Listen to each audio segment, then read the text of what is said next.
Vengo a contaros otra historia que ocurrió pues un poco más de otros 40 años antes. Es la insurrección anarquista de diciembre del 33, que es una página de la historia, imagino que os daré algún detalle más tarde, muy mal ninguneada, mal conocida, mal estudiada, porque se ha hecho en los libros de historia sobre los datos que en su día dio el ministro de Gobernación, un tal Rico Abello, en el Congreso. Y en el Congreso, pues imaginaros, él dio unos datos: 89 muertos, 164 heridos, minimizando la insurrección. Incluso tenía 14 o 15 muertos entre las fuerzas de seguridad y los quería equiparar con los 60 y tantos o 70 y tantos que él decía de la CNT, o sea, le pesaban lo mismo unos que otros. Bueno, este libro que ahora comentamos pues viene a intentar poner, digo intentar porque no estoy seguro de haberlo conseguido, a intentar poner de relieve la extensión real que tuvo. Y bueno, yo os iré contando pues un poco de esto. Simplemente, pues eso, para empezar os diré que en principio este libro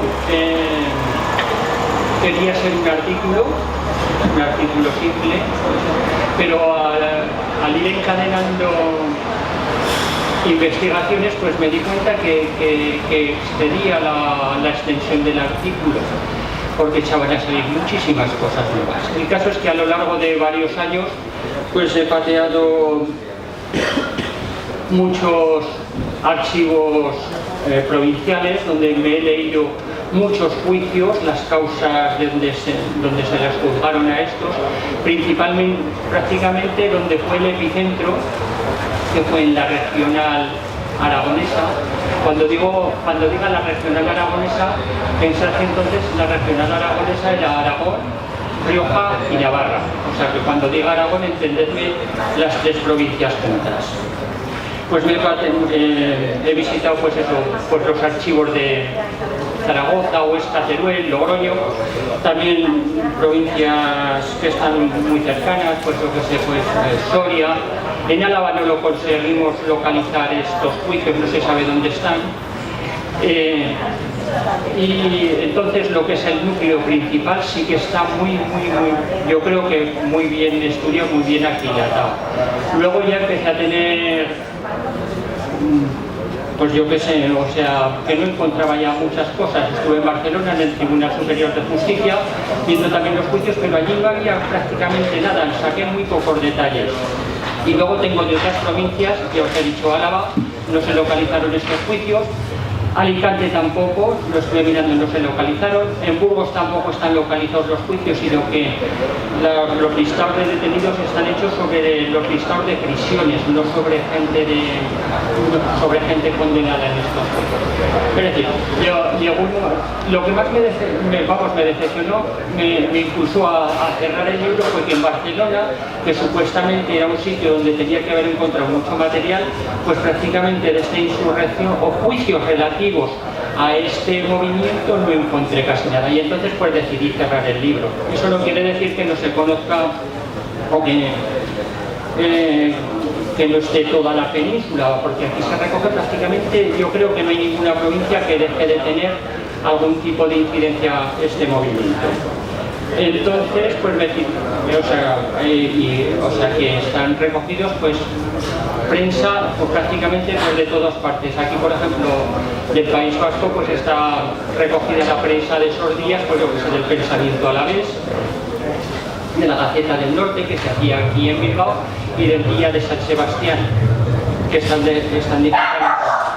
Y pues lo que sé, periódicos lo podéis ver en la bibliografía, pues lo que sí, el ABC, La Vanguardia, el Defensor de Granada, el Compostelano, es decir, de toda la prensa que se publicó aquellos días, pues están cogidos detalles, o sea, nombres de gente pues que la detuvieron, de cosas que pasaron.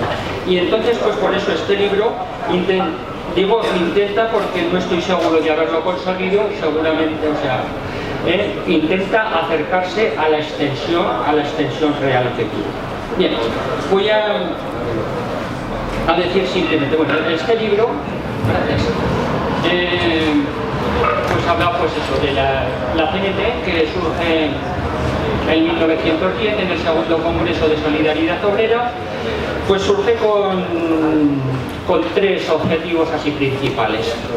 Por una parte, defender a los trabajadores; por otra parte, pues intentar que los trabajadores no caigan en la desviación política; y por otra parte, ser un instrumento de recambio de la sociedad capitalista, es decir, un aspecto revolucionario, un aspecto de querer cambiar la sociedad.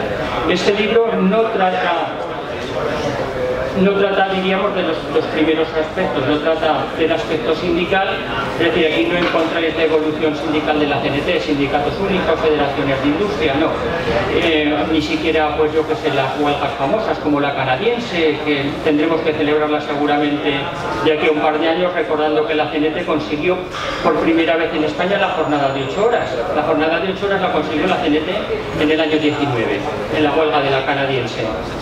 Pues no se trata de eso. Este libro trata principalmente del tercer punto, diríamos, de la vía insurreccionalista, es decir, cómo la CNT a lo largo de su trayectoria pues ha intentado llegar hacia una sociedad mejor, a lo que en aquellos años se denominaba el sueño igualitario.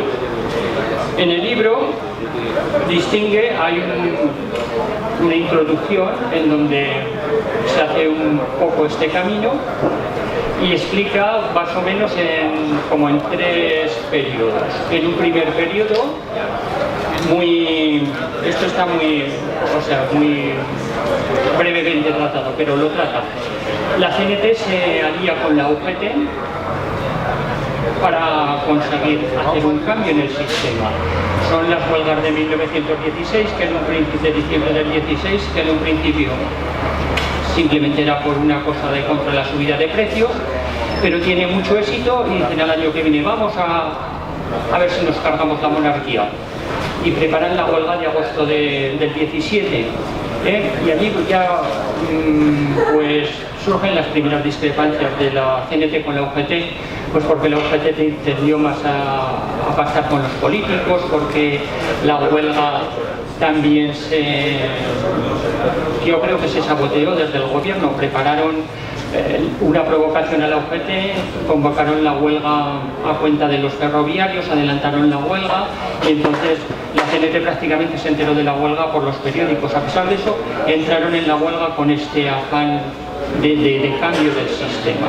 En todo caso, ya las discrepancias con la UGT empezaron a ser notables. Y las discrepancias ya con la UGT, pues ya cuando en el año 1920, si no me equivoco, asesinan a Layret, pues la CNT, Layret era el abogado, era la época del pistolerismo en Barcelona, donde allí pues se achicharraba a los compañeros de los sindicatos. Entonces, cuando asesinan a Layret, este era el abogado que defendía a los anarcosindicalistas, pues la CNT convoca una huelga general y la UGT se dedica a sofocarla, principalmente en aquellas zonas donde tenía influencia.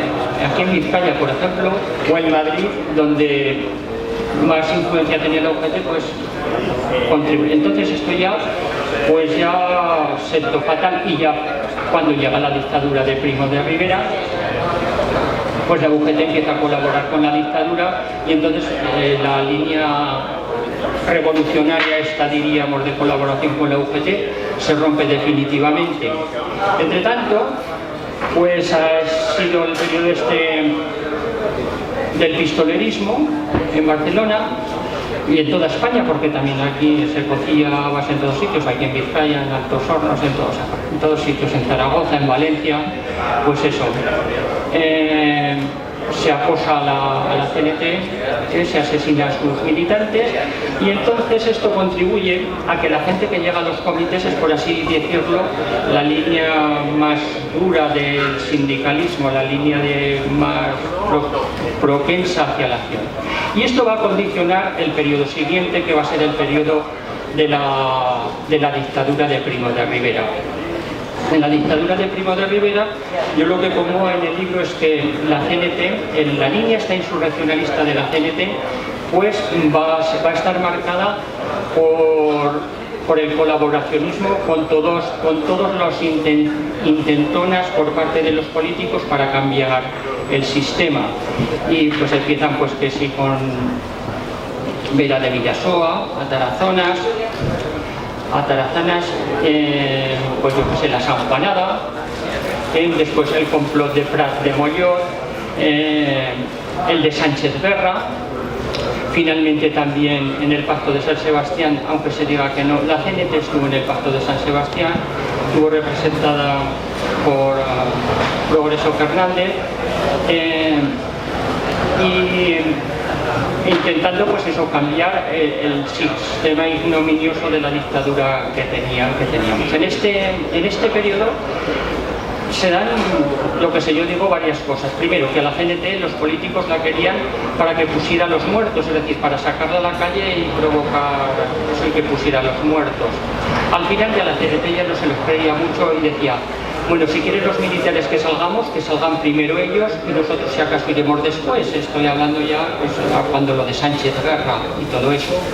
En todo caso, este era pues eso, un periodo bastante confuso porque la CNT entonces estaba clandestina, la gente que había llegado a los comités eran de las líneas, ya digo, claro, de los que respondían a la patronal pues con sus mismas armas, y es una época confusa porque se producían interferencias entre lo que era un sindicalismo que no se podía manifestar, o sea que estaba ilegalizado, no tenía sus comicios normales, y los grupos anarquistas, y se daban estas discrepancias. En todo caso, ya pues de aquí ya nos pasamos a la tercera época, que es ya durante la República, y en la República, pues eso, la República con la CNT, pues la República con la CNT se portó pues asquerosamente, hay que decirlo.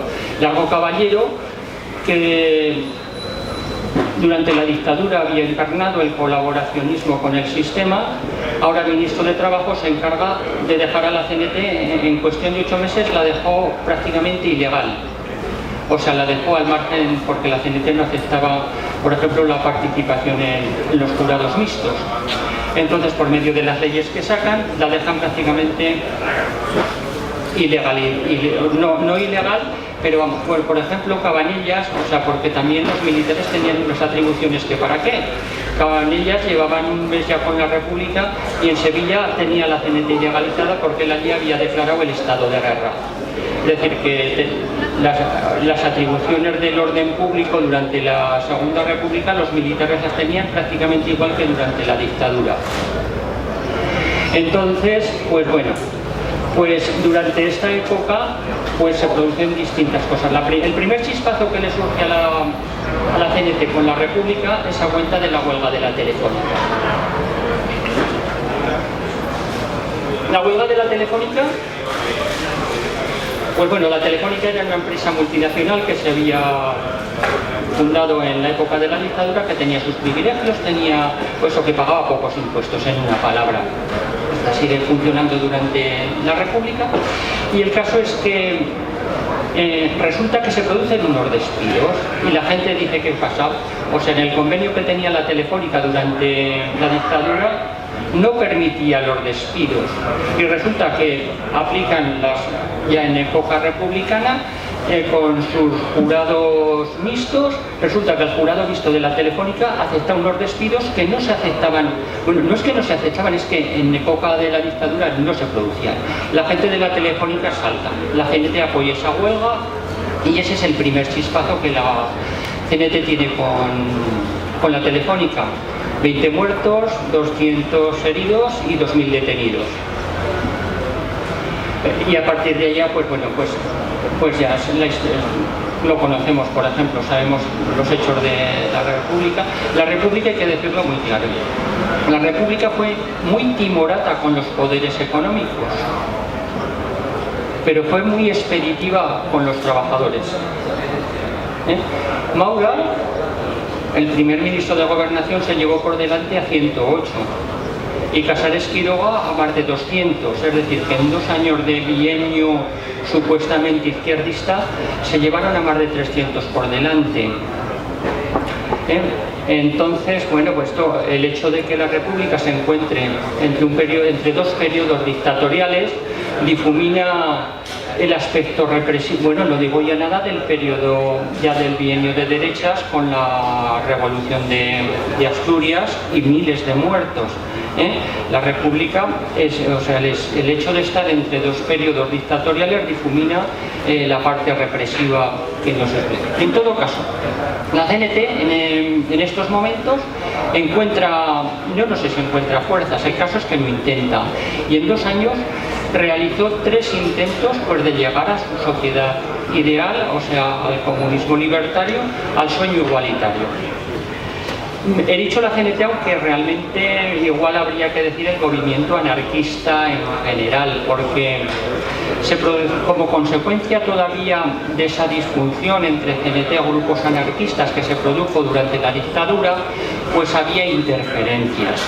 Y entonces, por ejemplo, la primera intentona es en el año 32, cuando la sublevación de la zona esta del Alto Llobregat.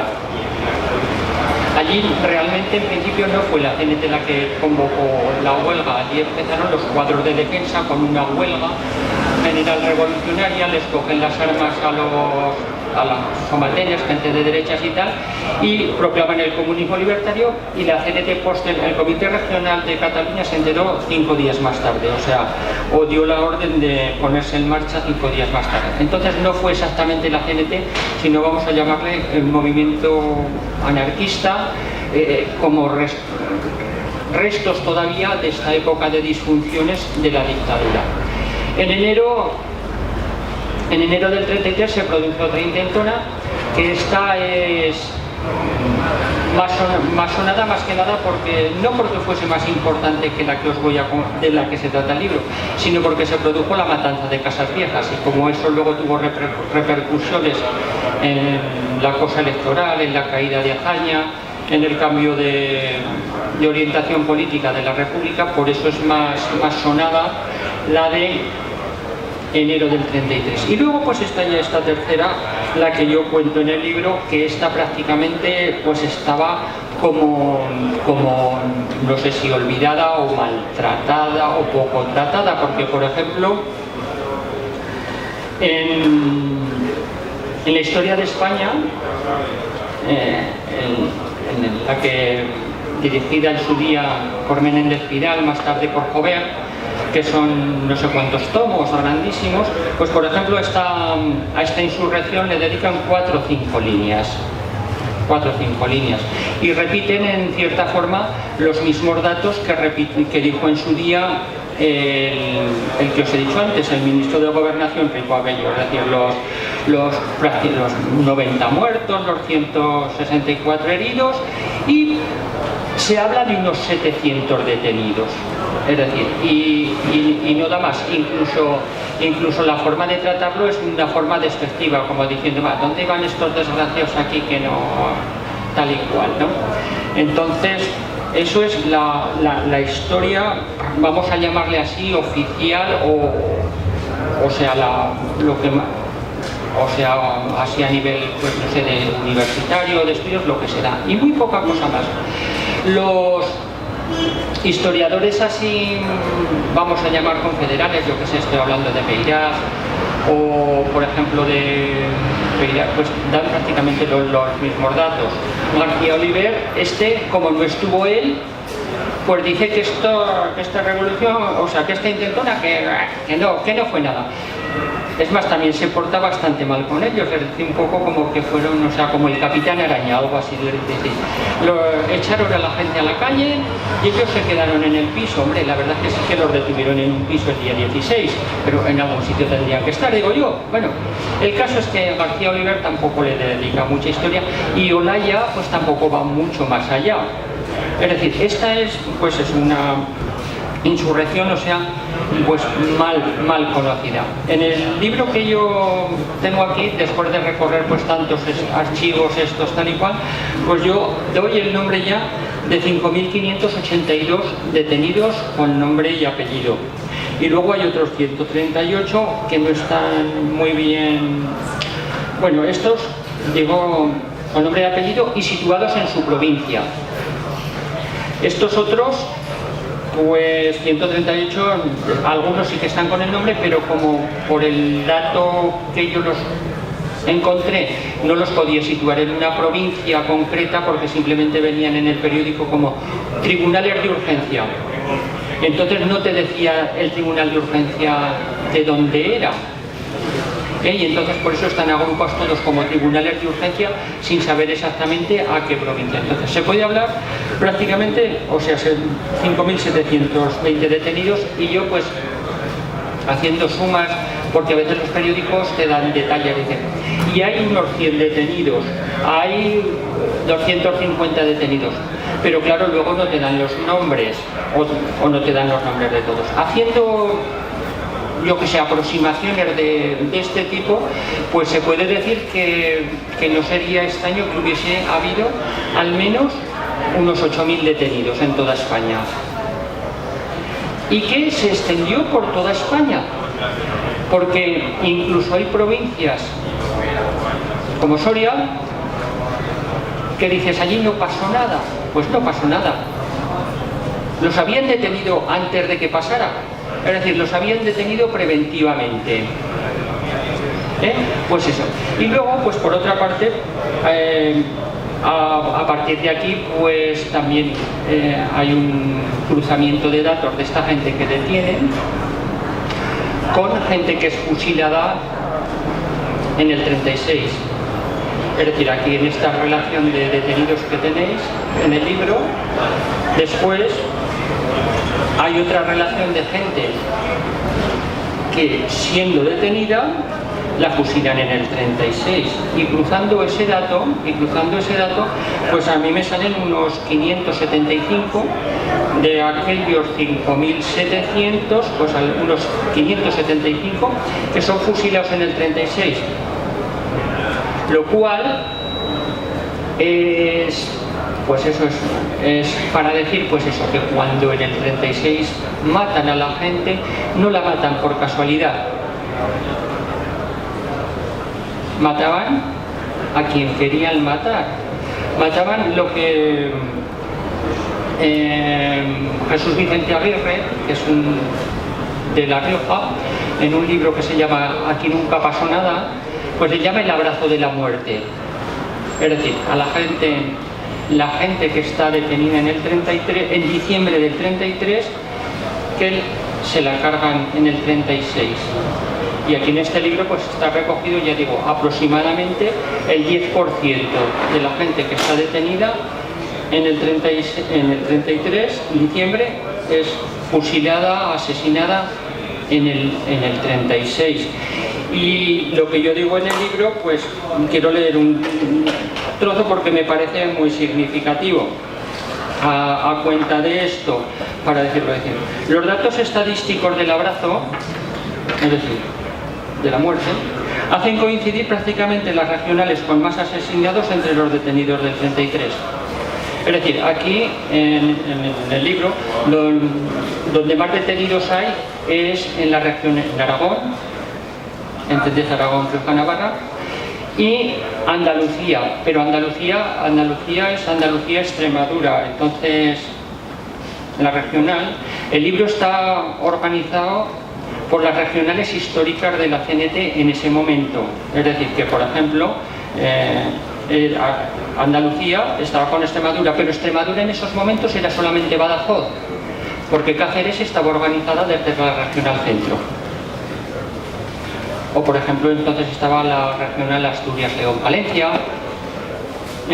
Por ejemplo, es decir, que veréis que las regionales, que está organizado con las regionales históricas del año 33 de la CNT, no como está organizada hoy España. Bueno, vuelvo al abrazo de la muerte y digo, los datos estadísticos del abrazo hacen coincidir prácticamente las regionales con más asesinados entre los detenidos en el 33, Aragón, Rioja y Andalucía, con las de mayor represión en el 36.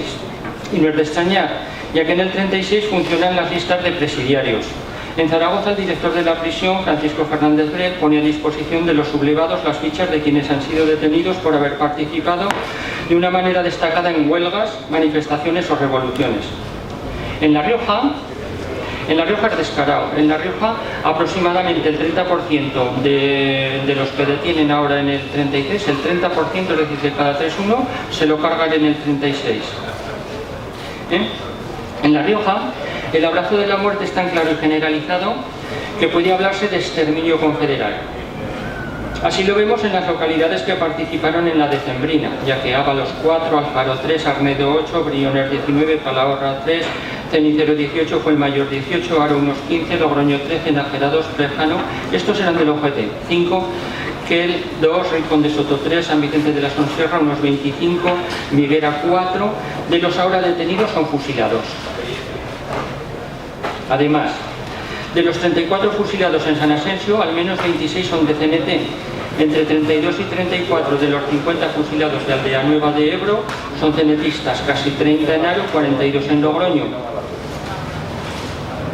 Pero también son asesinados sus abogados defensores, es decir, que no solamente se cargaron a los militantes de la CNT, sino que también se cargaron a los abogados que los defendieron. Es decir, que en el 36 se cargan, pues eso, o sea, acogen a la gente del 33 y esas listas funcionan y eso va para el 36. Es otra aportación que el libro hace, pues en relación un poco pues con lo que ahora se está llamando pues memoria histórica. En todo caso, bueno, la insurrección, pues ya os he dicho que se dio por toda España, pero el epicentro principal se dio en Zaragoza, Rioja, Huesca y Teruel. Hace poco estuve en Teruel y les dije que Teruel, que parece que es una provincia de nada, pues en Teruel yo en estimaciones estimo que hubo más de 1000 detenidos en la provincia de Teruel.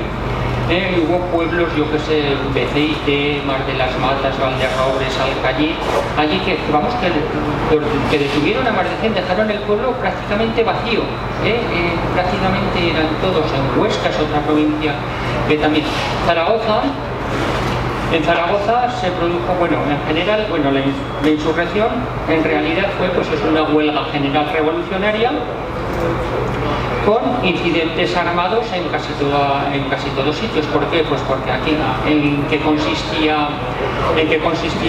la insurrección? Pues consistía, los compañeros se reunían, estoy hablando en los pueblos, ahora estoy pensando en La Rioja, se reunían en las bodegas, allí en las afueras del pueblo, y en venga, estaban organizados ya previamente, porque llevaban ya todo el verano con cartas y comunicaciones que habían dado ya el que sí, que iban a saltar, que esto. No lo he dicho. Como consecuencia de lo de Casas Viejas, pues hay unas crisis de gobierno y en noviembre se convocan elecciones. En esta época, pues el fascismo estaba, pero vamos, a flor de piel. Entonces el nazismo estaba a tope en Alemania, en España se estaba fundando la Falange, los militares se estaban organizando en la UME, Juan Marx se escapa de la cárcel con sus perras, el banquero que luego financió el golpe franquista se escapa de la cárcel, se estaban dando, es decir, veían el fascismo que lo tenían en las puertas. Y entonces, ante esta situación, la CNT, esta vez ya sí como sindicato, porque antes os he dicho que en el 32 se había planteado en principio como comités de defensa, y en enero del 33 parece que lo asumió más bien la FAI, la Federación Anarquista Ibérica. Ahora no, ahora en esta del 30 de diciembre la CNT lo asume como sindicato y lo organiza como sindicato. Se producen unos plenos nacionales de regionales que yo explico en el libro, que no es como dice la historia en Zaragoza. En Zaragoza estaba el Comité Nacional, pero los plenos nacionales estos se hicieron en Madrid. Bueno, pues asume que ante la situación está ante las urnas, ante el fascismo, pues ellos declaran pues que la alternativa no son las urnas, la alternativa es la revolución social si se produce una situación de avance hacia el fascismo. El caso es que se produce, bueno, una campaña electoral terrible, es decir, fue tremendamente antipolítica y violenta, se reventaron mítines, hubo hasta muertos, o sea, la campaña para provocar la abstención fue la mejor y la más intensamente organizada por el anarcosindicalismo. Y no solo eso, sino que ellos además hacían sus mítines. ¿Estoy alargando, compañero?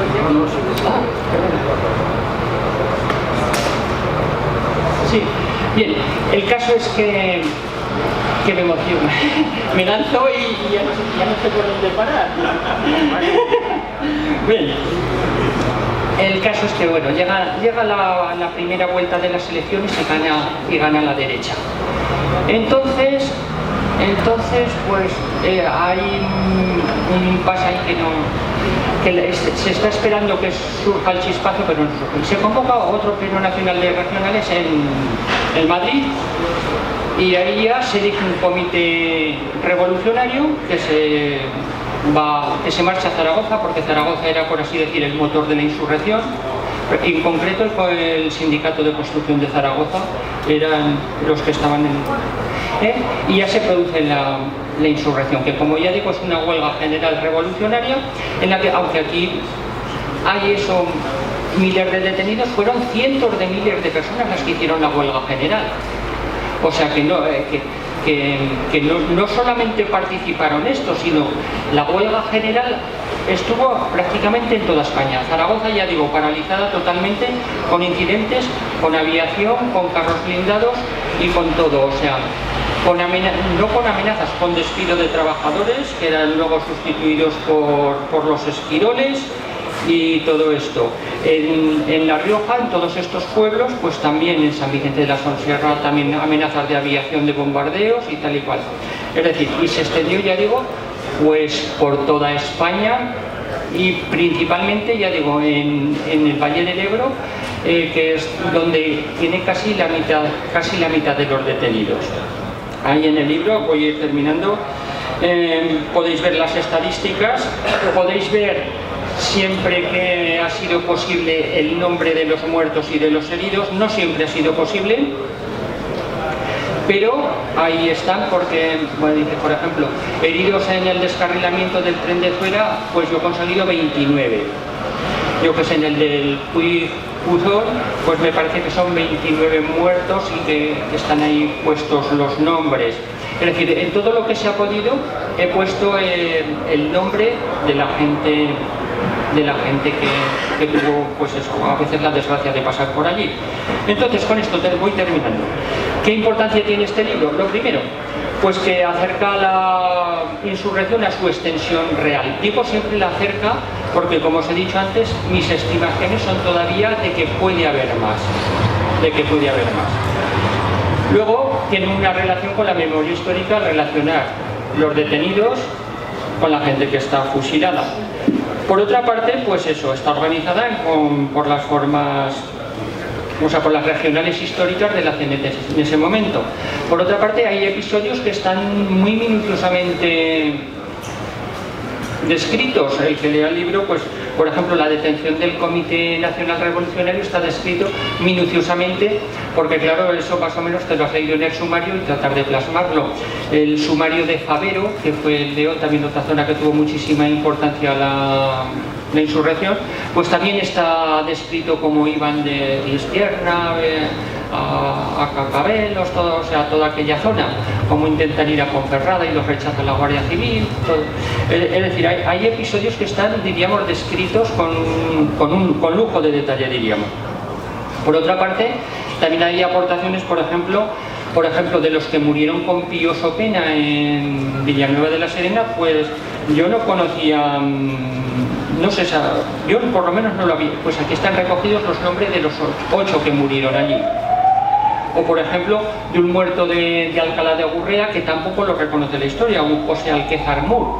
Pues hablan de que hubo otros muertos, pero en concreto de este de Alcalá de Gurrea, no, pues este pues aparece en el libro. Por otra parte, ya digo, aparecen los nombres, todos los que he podido recoger, pues también de los de una explosión que hay en Alfafar Sedaví, allí en los valencianos, están preparando las bombas y les explotan y mueren 8 personas, pues están también sus nombres, como los de los trenes, todos que he podido, de los descarrilamientos de Zuera y de Zaragoza. También otra curiosidad, por ejemplo, en Zaragoza, como no cabían en las cárceles, el gobernador civil los manda a Pamplona, a 121.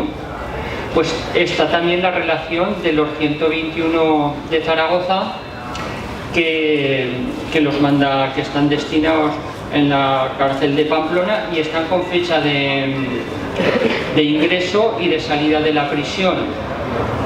Pues yo qué sé.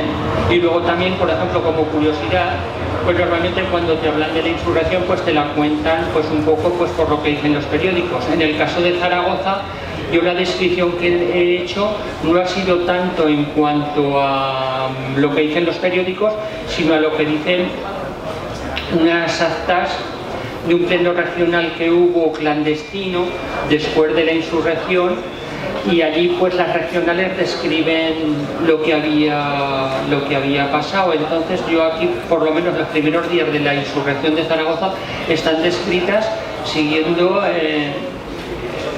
la organización que llevaban por grupos, y el grupo de San Juan de los Canetes o el grupo de las Delicias y todo eso. Es decir, son curiosidades del libro. Y luego también pues finalmente pues este libro contribuye a aclarar o a, por lo menos desde mi punto de vista, cosas que la historia pues estaban mal escritas. Por ejemplo, lo que os he dicho, los plenos nacionales de regionales que no fueron en Zaragoza, que fueron en Madrid. O por ejemplo, hay una historia que es el robo del sumario. Después de la insurrección, en el mes de enero siguiente, el sumario, hay un grupo que lo roba en Zaragoza. Entonces, pues la historia, si lo miréis en una página, me parece que es de la CNT o de algunos de León, pues todavía dan como por hecho que fue Durruti el que desde la cárcel impulsó el robo de este sumario. Y bueno, yo lo que digo es lo que hizo un periódico de aquella época, que ese periódico es La Tierra, que era un poco el periódico oficioso de la CNT, que lo pone en duda todo esto. E incluso el periódico este se supone o da a entender que el robo del sumario fue promovido desde otras instancias. En concreto, el que se principal beneficiado fue un republicano, del Francisco Sanz Casabona, que era abogado. Y este elemento había preparado una movida con los sindicatos de Zuera y de Huesca para oponerse a una supuesta pronunciamiento fascista y tal. El caso es que este también, Máximo Franco, lo había denunciado como confidente y tal. El caso es que se dan cosas curiosas en el robo del sumario, como por ejemplo que estando en la audiencia lo habían trasladado a otro edificio que tenía menos seguridad, y los elementos que robaron el sumario, que nunca fueron descubiertos, no se sabe nunca quién, pues entraron por lo visto con mucha confianza, es lo que dice el periódico este. Y desde luego, si me lo permite, señor, aquí, por ejemplo, también aquí, los presos desde la cárcel, que es un documento que también del archivo aquí, también dicen, pero a los 2 días ha sido puesto en libertad. Las letras es que son es un poco de difícil lectura, me dejéis intentarlo. Ha sido puesto en libertad Francisco Sanz Casabona, el que acusó concretamente a todos los políticos que anteriormente os nombramos, y nosotros preguntamos cómo se pone en libertad a un hombre que acusa tan concretamente y no se detiene a ninguno de ellos. Es decir, que había un montaje republicano por ahí y el que salió beneficiado en concreto del robo del sumario fue este Francisco Sanz Casabona.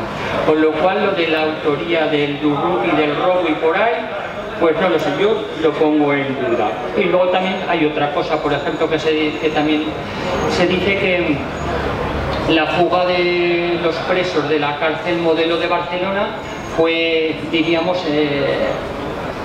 o sea, el punto de partida o el chispazo para que surgiera la insurrección. Pues no. Los presos de Barcelona, que es que había... El día 12 se escapan porque los tenían algunos en un barco en el Uruguay. La fuga del Uruguay se produce el día 12 y la fuga de la cárcel Modelo se produce el día 13. Es decir, que la insurrección ya llevaba 4 o 5 días funcionando. Con lo cual, pues eso, claro, la gente que no precisa, pues se lo cree todo, pero vamos, que son cosas que se han dicho en lo que es la historia o historiografía anarquista y no son ciertas, y no son verdad. Pues eso, y sí, ahora sí que termino. Y simplemente, pues que yo también me equivoco y lo voy a decir. En la relación de detenidos, bueno, en la relación de detenidos veréis una cosa curiosa, no están puestos de donde son, sino están puestos en la provincia donde son detenidos. Así, Cipriano Mera, que era madrileño, ya sabéis, pues está detenido en Zaragoza, lo mismo que Isaac Puente, lo mismo que Orquín o Casado, la gente que estaba en el Comité Nacional Revolucionario, estos eran sevillanos, también están detenidos en Zaragoza.